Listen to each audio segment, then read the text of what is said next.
Bismillahirrahmanirrahim.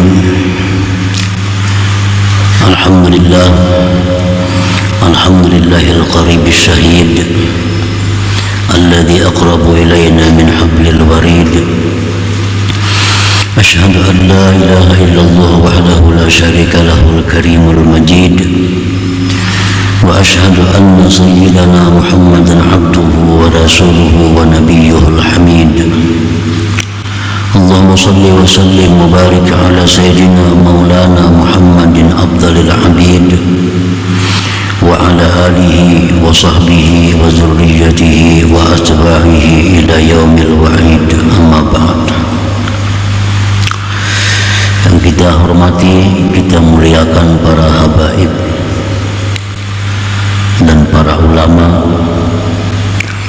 muhibbin, hadirin hadirat rahimakumullah. Puji syukur selalu kita haturkan kehadiran Allah Subhanahu wa ta'ala, yang mana dengan taufik hidayah serta inayahnya kita pada malam ini dapat kembali berkumpul di majelis yang penuh berkah dan rahmat ini. Salawat dan salam kita haturkan keharibaan junjungan kita Nabi besar Muhammad sallallahu alaihi wasallam dan seluruh keluarga, sahabat, zuriat dan pengikut beliau ila yaumil qiyamah. Para muhibbin rahimakumullah, al-hikmatur rabi'ata asyar ba'dal mi'ati tsaniyah min al-hikamil ataiyah. Qala al-imam Ahmad ibn Athaillah as-Sakandari rahimahullah wa nafa'ana bi ulumihi wa asrari. Hikmah yang ke-214 dari Al-Hikam, berkata pengarang Imam Ahmad ibn Athaillah as-Sakandari rahimahullah wa nafa'ana bi ulumihi.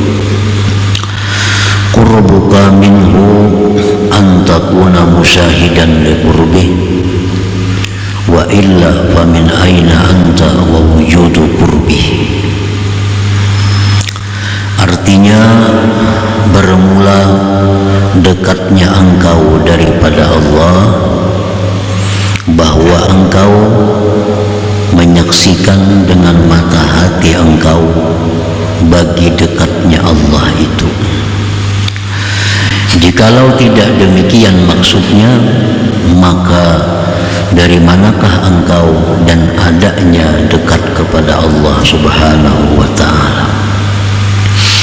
Nah, para muhibbin rahimakumullah, di antara istilah yang dipakai oleh orang-orang arifin adalah al-qurbu, yaitu dekat. Sebagaimana minggu yang lalu al-wusul sampai, nah, kemudian dekat. Jelas dimaksud dengan dekatnya kita kepada Allah itu bukan dekat zat dengan zat, karena itu mustahil. Bukanlah dekatnya kita dengan Allah seperti dekatnya kita dengan kawan kita, dekatnya kita dengan suatu benda, itu mustahil diartikan demikian.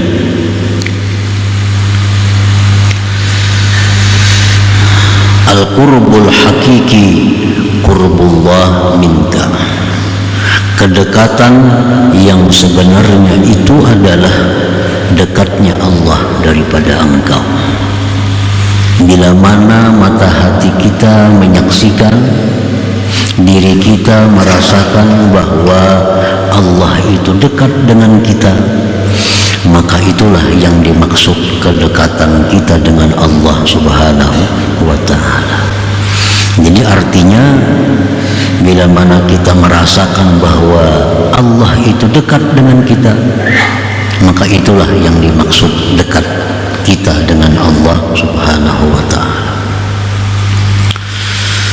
Qala ta'ala, Allah berfirman, wa idza sa'alaka 'ibadi 'anni fa inni qarib.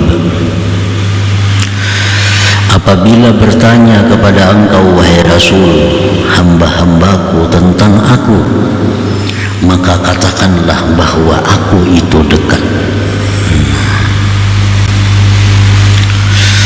Bila mana bertanya kepada engkau wahai Rasul hamba-hambaku tentang aku, jawab bahwa aku adalah dekat. Wa qala ta'ala, Allah berfirman lagi, wa nahnu aqrabu ilaihi minkum walakin la tubsirun, bahwa kami itu sangat dekat kepadanya daripada kalian, tetapi kalian tidak bisa melihatnya. Tetapi la tubsirun, tidak melihat. Wa qala ta'ala, Allah berfirman lagi, wa nahnu aqrabu ilaihi min hablil warid, kami sangat dekat kepada manusia itu daripada urat leher mereka sendiri. Nah, inilah dalil-dalil yang menunjukkan bahwa Allah Ta'ala itu sangat dekat dengan kita. Tinggal lagi apakah kita bisa merasakan kedekatan Allah kepada kita itu. Yang dituntut dalam hikmah ini adalah agar kita bisa merasakan dekatnya Allah. Allah sudah menjelaskan bahwa Allah dekat dengan kita, lebih dekat dari yang dekat. Tinggal lagi kita yang belum bisa merasakan kedekatan Allah itu. Bukti bahwa Allah itu dekat dengan kita, Allah berfirman, walaqad khalaqnal insana wa na'lamu ma tuwaswisu bihi nafsuh. Kami menciptakan manusia dan kami mengetahui geritik hatinya. Allah mengetahui geritik hati kita dan apa yang kita rancang, apa yang kita perbuat, apa yang kita rencanakan di hati kita itu Allah tahu. Dan itu akan Allah sampaikan kepada kita pada hari kiamat nanti dalam sahifatul amal, lembaran amal kita. Allah menjelaskan bahwa engkau pada hari anu tanggal anu ada merencanakan ini, hari anu tanggal anu engkau merencanakan itu. Allah mengetahui apa yang ada terlintas di dalam hati kita. Nah, itu bukti bahwa dekatnya Allah dengan kita, sampai-sampai geritik hati kita diketahui oleh Allah Subhanahu wa ta'ala. Allah berfirman lagi dalam Al-Quran, ya'lamu kha'inatal a'yun wa ma tukhfis sudur. Allah itu mengetahui khianatnya mata. Allah mengetahui siritan mata kita. Bisa kita menyirit kawan dihiga, kawan kada tahu pada kita menyirit, Allah tahu kita menyirit kawan kita itu. Ya'lamu kha'inatal a'yun wa ma tukhfis sudur, dan yang menyembunyikan oleh hati itu diketahui oleh Allah Subhanahu wa ta'ala. Coba kalau kada dekat, kada akan tahu, kada akan bisa mengetahui demikian. Orang yang paling dekat dengan kita pun kada tahu isi hati kita, tapi Allah tahu. Nah, itu menunjukkan bahwa dekatnya Allah kepada kita lebih dekat dari urat leher kita sendiri. Nah, para muhibbin rahimakumullah,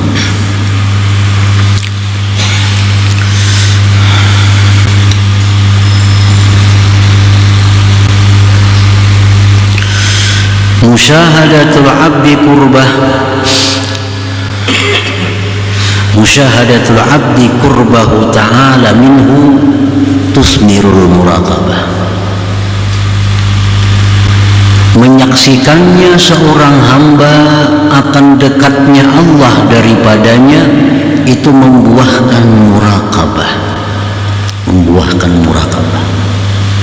Kalau kita sudah merasa bahwa Allah itu dekat, sangat-sangat dekat, itu akan menimbulkan dalam hati kita yang namanya muraqabah. selalu dilihat Allah, selalu diketahui oleh Allah, selalu diawasi oleh Allah. Nah, itu murakabah timbul dalam hati kita apabila kita sudah menyaksikan dekatnya Allah dengan kita. Nah, jadi ini tusmirul murakabah, membuahkan murakabah. Kita kadang akan bisa murakabah kalau sebelum kita merasakan Allah itu dekat. Nah, sudah kita merasakan Allah itu dekat, di situ kita timbul murakabah, rasa dilihat Tuhan, rasa didengar Tuhan, rasa diawasi selalu oleh Tuhan. Nah, itu murakabah. Wahia itu murakabah yakinu tila'illah ala zahir abdi wa batinih. Murakabah itu artinya adalah yakinnya mengetahui Allah atas yang zahir dari seorang hamba dan yang batinnya. Itu murakabah. Nah, para muhibbin rahimakumullah, Sayyidina Umar ibn al-Khattab radhiyallahu anhu dalam musafir beliau di padang pasir singgah di penyinggahan, lalu beliau ada melihat seorang budak mengembala kambing. Didekati oleh Sayyidina Umar, wahai budak, jual kepadaku satu ekor kambing itu. Artinya aku nukar seekor kambing itu. Ujar si budak, ini kambing milik tuan, bukan milikku. Bagaimana kalau tuanku menanyakan mana kambing, kurang satu? Ujar Sayyidina Umar, jawab lawan tuan, dimakan serigala. Sayyidina Umar mencoba ini budak. Kalau tuan nikam betakun, kambing apa kurang seekor? Oh, dimakan serigala. Lalu ujar budak, kalau tuan itu bisa saja dikatakan demikian, bagaimana dengan Allah? Bagaimana dengan Allah? Kalau Allah menanyakan kepadaku, mana kambing yang satunya? Fabaka Umar, maka Umar menangis, menunjukkan bahwa seorang hamba yang berkulit hitam pengembala kambing itu ternyata punya sifat murakabah, selalu merasa diawasi oleh Allah Subhanahu wa ta'ala. Merasa diawasi oleh Allah. Artinya kalau lawan tuan kita bisa berbohong, dimakan serigala. Tapi kalau dengan Allah, halo Sayyidina Umar, mana tuan engkau? Tuanku di sana. Bawa kepada tuannya. Ujar Umar, wahai tuan, ini budak aku beli. Berapa harganya? Dijual oleh tuannya. Maka budak itu dimerdekakan oleh Sayyidina Umar bin Khattab radhiyallahu anhu. Nah, jadi artinya Allah memberikan ini sifat yang mulia murakabah kepada seorang budak hitam, seorang hamba sahaya, yang itu barangkali tidak diberikan Allah kepada orang-orang yang merdeka, kepada orang-orang yang bebas. Itu adalah anugerah Allah yang Allah berikan kepada orang-orang yang Dia kehendaki. Nah, para muhibbin rahimakumullah, di dalam pasal yang sebelumnya Imam Ahmad ibn Athaillah ini menjelaskan tentang wusul, sampai. Nah, sedangkan di hikmah ini yang ke-214 tentang dekat. Mana tingginya dua kedudukan itu di sisi Allah, sampai dekat. Nah, kalau sampai itu dijelaskan bahwa sampai itu kita mengetahui, merasakan bahwa segala sesuatu itu adalah perbuatan Allah. Hati kita, nah, hati kita melihat sesuatu apapun itu merupakan karya Allah. Kalau demikian sudah kita masuk dalam golongan orang-orang yang sampai. Hati jangan diucapkan. Ya, diucapkan itu istihza billah, itu bisa jadi mengulung-ulung Allah dan bahaya iman kita. Jangan dianggap penting dengan mulut, dengan lisan. Bisa melihat ada yang kurang bagus atau akhlak orang yang kurang baik, wah itu fi'il Tuhan. Ini istihza billah, bisa kafir. Ini perkara hati, fi'lullah.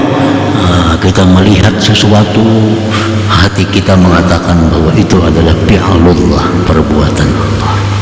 Nah itu hati. Jangan dianggap remeh, jangan diulah main-main. Ini bisa menghancurkan iman. Sambil duduk misalnya fi'il Tuhan ini, jangan fi'il itu bahaya dengan iman kita. Ini perkara hati.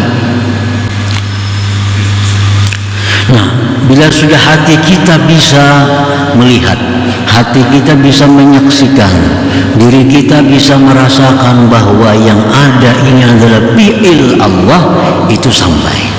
Kita sudah masuk golongan orang wasilin, orang yang sampai walaupun derajat yang paling rendah. Nah sekarang dekat dengan Allah, dekat dengan Allah, merasakan kedekatan Allah dengan diri kita. Setiap yang dekat belum tentu sampai, setiap yang sampai pasti dekat. Nah ini menunjukkan bahwa martabat usul lebih tinggi daripada martabat al-qurbi atau dekat. Itu lebih tinggi usul. Orang kada akan bisa usul kalau kada qurbi, kalau kada dekat terlebih dahulu. Nah ini menunjukkan bahwa usul itu adalah target utama kita. Nah, usul target utama kita mesti sampai ke situ. Kita mesti sampai kepada derajat di mana hati kita menyaksikan bahwa semua itu adalah fi'il Allah. Target utama. Nah, kalau kita belum sampai ke derajat itu, belum sampai ke derajat musyahadah fi'ilullah, kita ambil yang di bawah, yaitu menyaksikan kedekatan Allah dengan kita. Nah ini kalau kada kawa sampai ke usul, barang kita sampai di qurbi ini. Nah, Rasulullah SAW bersabda, "U'budillah ka'annaka tarah, fa in lam takun tarah fa innahu yarak." Ini Rasulullah menyampaikan kepada kita target yang utama. Hendaklah engkau menjadi hamba Allah yang selalu melihat Allah. Artinya hendaklah engkau menjadi hamba Allah yang selalu menyaksikan mata hati engkau itu akan fi'il Allah. Itu kalau bisa. Wa'budillah ka'annaka tarah. Jadilah engkau seorang hamba yang selalu bisa menyaksikan, merasakan akan perbuatan Allah. Fa illam takun tara, jika engkau belum sampai demikian, fa innahu yarak, Allah yang melihat engkau. Nah kalau belum sampai ke sana, ambil yang ini, selalu merasa dilihat oleh Allah, nah, selalu merasa diawasi oleh Allah. Nah ini adalah pilihan yang terakhir. Hanya ada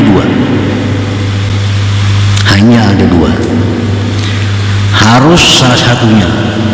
Kalau kita belum bisa menyaksikan segala sesuatu itu adalah perbuatan Allah, belum bisa itu, kita ambil yang kedua, bahwa segala sesuatu gerak-gerik kita ini dilihat oleh Allah Subhanahu wa ta'ala. Kada ada pilihan lain pada itu. Kalau kita hendak duduk dalam derajat ihsan,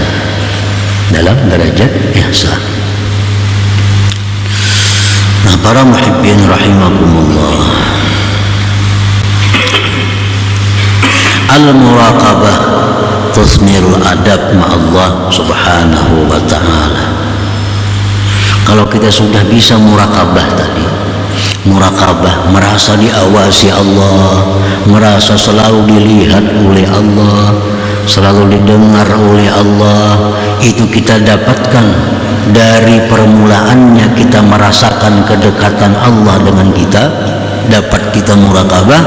Dari muraqabah itulah kita lalu beradab dengan Allah Subhanahu wa ta'ala.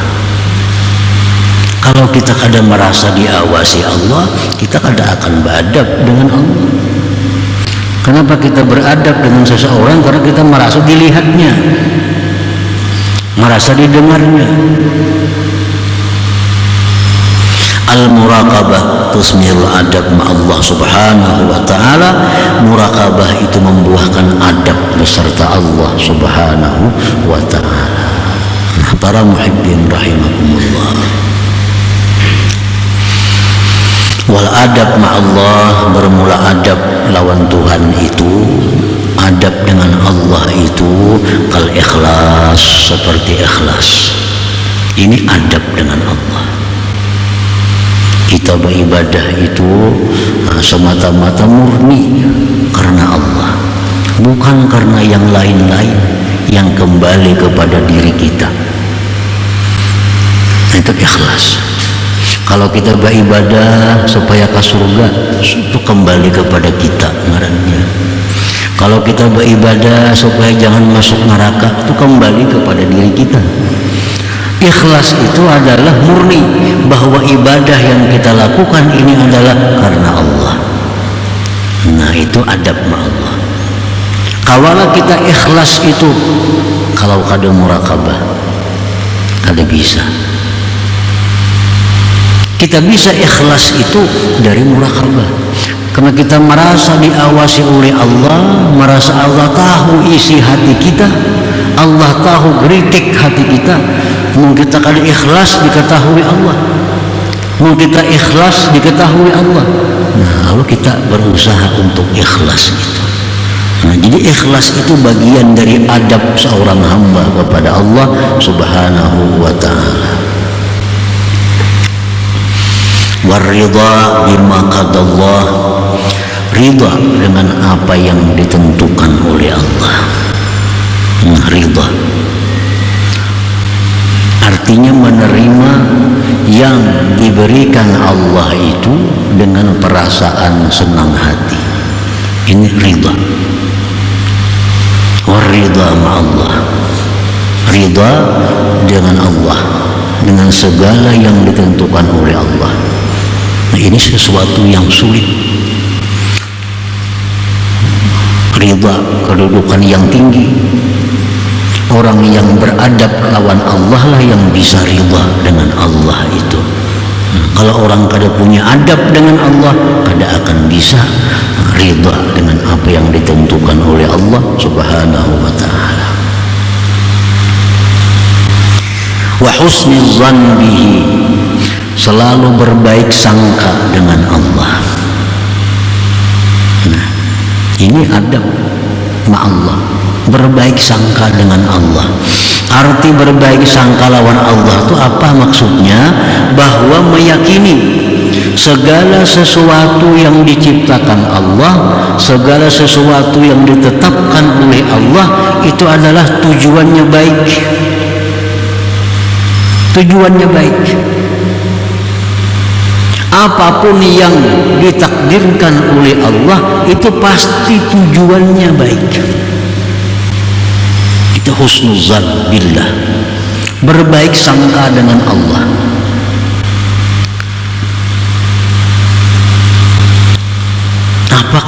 Apakah yang diterima dari Allah? Pasti tujuan Tuhan itu baik.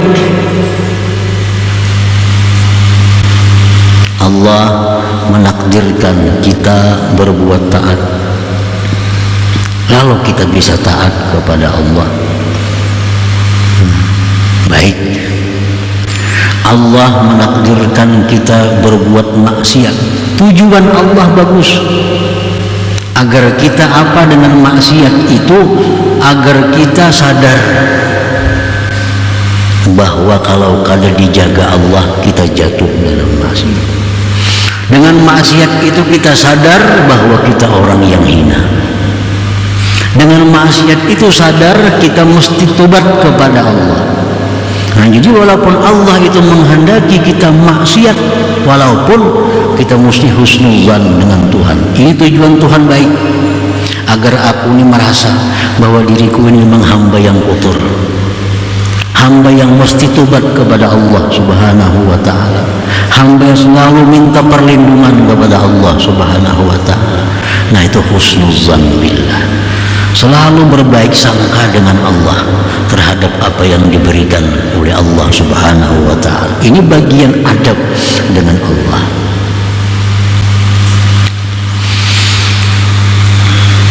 Nah, para muhibbin rahimakumullah, nah itu bagian adab-adab batin, adab-adab hati, ikhlas, ridha, apalagi yakin dengan janji Allah, yakin dengan janji Allah. Jadi Tuhan bila engkau melakukan ini dibalas ini, yakin sedikit pun kada ragu. Itu ngarannya adab dengan Allah.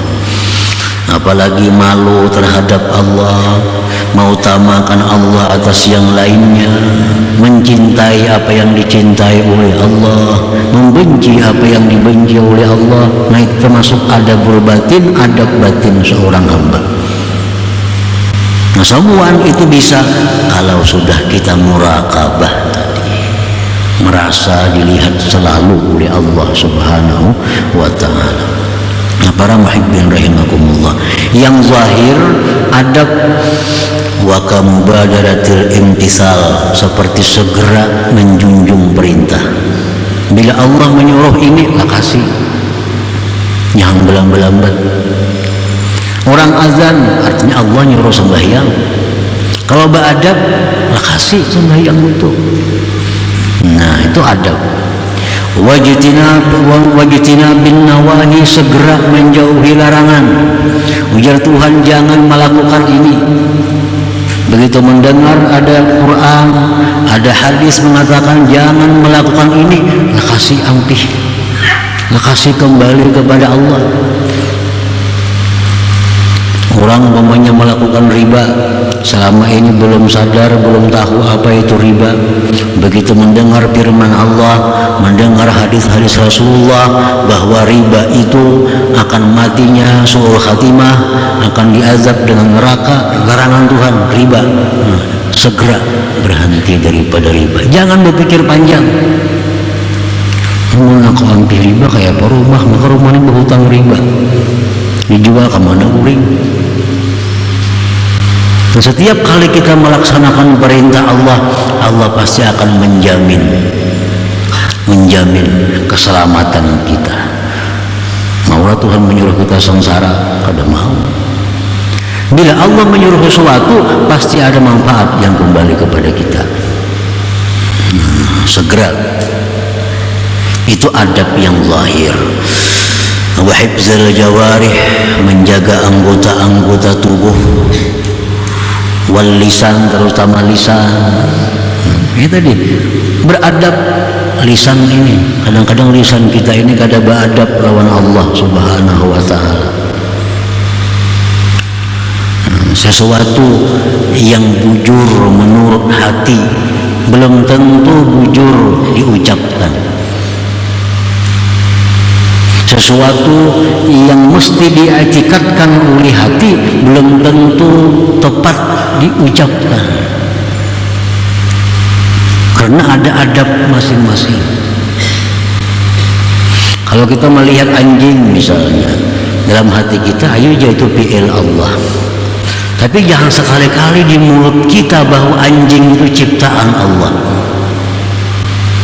Itu kada beradab mulut kita, ada beradab.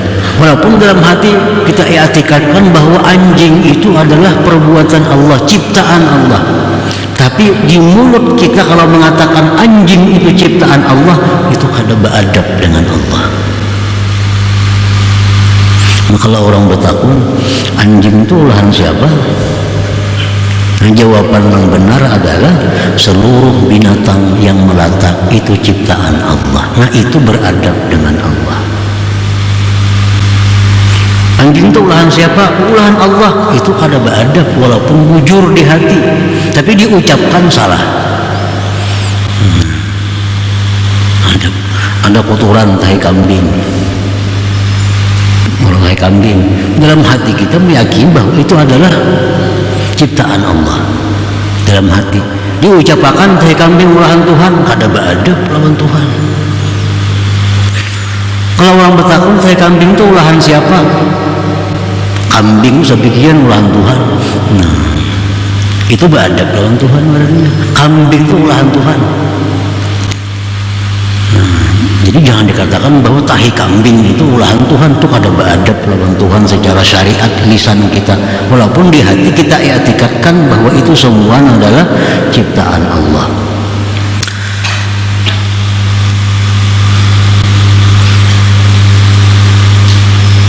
Nah, wa hifdzul lisan wal jawarih amma Allah taala anhu. Nah, para muhibbin rahimakumullah, jadi artinya bahwa merasakan bahwa Allah itu dekat dengan diri kita, itulah namanya dekat dengan Allah. Bila sudah kita merasakan bahwa Allah Ta'ala itu dekat dengan kita, maka kita akan merasa bahwa kita selalu dipantau, dilihat, didengar, diperhatikan, diawasi oleh Allah. Bila kita merasakan dilihat, diawasi oleh Allah, kita akan berhati-hati, Ujar Imam Ghazali mengatakan dalam kitab Ihya, menukil perkataan ulama, kalau orang berbuat maksiat sedangkan dia meyakini Allah Ta'ala melihat, itu orang sangat berani kepada Allah. Orang itu melakukan maksiat padahal dia yakin bahwa Allah melihat, berarti orang ini sangat berani kepada Allah, sangat berani kepada Allah Subhanahu wa Ta'ala. Menjadi membuahkan muraqabah, membuahkan adab kepada Allah Subhanahu wa Ta'ala. Para muhibbin rahimakumullah, kalau supaya bisa usul kepada Allah, disebutkan pada hikmah yang lalu, kita memperbanyak zikir la ilaha illallah dengan hadir hati bahwa tidak ada yang berbuat kecuali Allah. Nah, untuk bisa muraqabah ini, para ulama mengajarkan kepada kita untuk memperbanyak zikir. Allahu ma'i, Allahu nazirun ilayya, Allahu syahidun alayya. Itu di hati, diulang-ulang supaya bisa muraqabah nih. Allahu ma'i, Allah besertaku. Allahu nazirun ilayya, Allah memandang aku. Allahu syahidun alayya, Allah menyaksikan atasku. Ulangi baca berapa kali sehari. Kayak ini jadi selalu merasa dipandang Allah, merasa disaksikan, diawasi oleh Allah Subhanahu wa Ta'ala. Jikalau untuk usul amaliyahnya la ilaha illallah, perbanyak. Kalau hendak dapat muraqabah ini, nah perbanyaklah zikir Allahu ma'i, Allahu nazirun ilayya, Allahu syahidun alayya. Nah, diulang-ulangi sambil dipaham artinya. Allah beserta aku, Allah memandang aku, Allah menyaksikan atasku. Kalau dia hitungannya berapa kali sehari. Nah, kalau sudah itu mahir, jadi kebiasaan, kena akan timbul kita muraqabah itu, merasa diawasi oleh Allah Subhanahu wa Ta'ala. Nah, kemudian hikmah yang ke-215, ila hadratin Nabi sallallahu alaihi wasallam, al-Fatihah. Ya kana wujuhnya ya kana selain dari nasrani mustaqim. Ya Allah biha, ya Allah biha, ya Allah bi husnil khatimah, ya Allah biha, ya Allah biha, ya Allah bi husnil khatimah, ya Allah biha, ya Allah biha, ya Allah bi husnil khatimah. Ya yarju minhu syafa'atan sallu alaihi sallimu taslima. Allahumma salli wa sallim wa barik.